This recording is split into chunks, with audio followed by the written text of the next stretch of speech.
his wife to share one heart, Huni was this steady beating organ.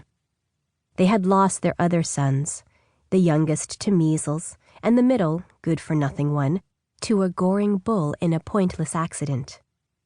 Except for school and the market, the old couple kept young Huni close by the house, and eventually, as a young man, Huni needed to stay home to help his parents. They could not bear to disappoint him, yet they loved him enough not to dote on him. The peasants knew that a spoiled son did more harm to a family than a dead one, and they kept themselves from indulging him too much.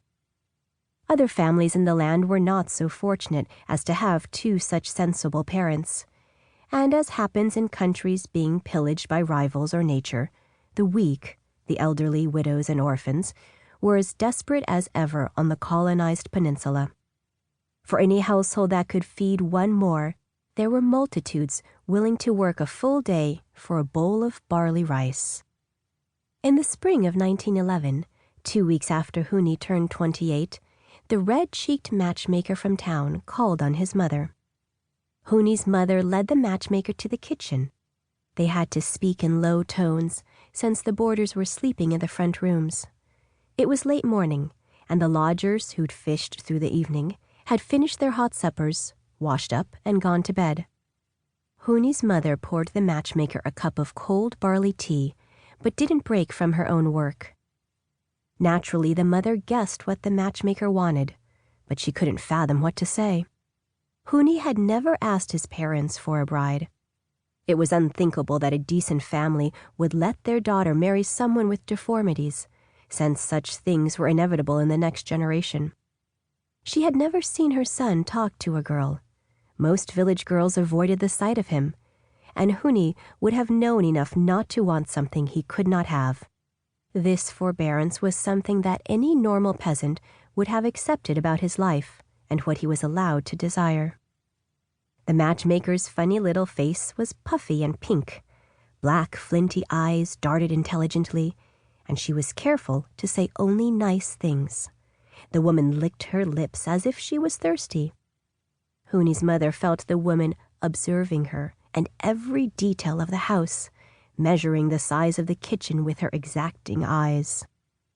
The matchmaker, however, would have had great difficulty in reading Huni's mother, a quiet woman who worked from waking until bed, doing what was needed for that day and the next. She rarely went to the market because there was no time for distracting chatter. She sent Huni for the shopping. While the matchmaker talked, Huni's mother's mouth remained unmoving and steady, much like the heavy pine table she was cutting her radishes on. The matchmaker brought it up first. So there was that unfortunate matter of his foot and broken lip. But Huni was clearly a good boy, educated and strong as a pair of oxen. She was blessed to have such a fine son, the matchmaker said. She deprecated her own children. Neither of her boys was dedicated to books or commerce, but they were not terrible boys. Her daughter married too early and lived too far away. All good marriages, the matchmaker supposed, but her sons were lazy. Not like Huni. After her speech, the matchmaker stared at the olive-skinned woman whose face was immobile, casting about for any sign of interest.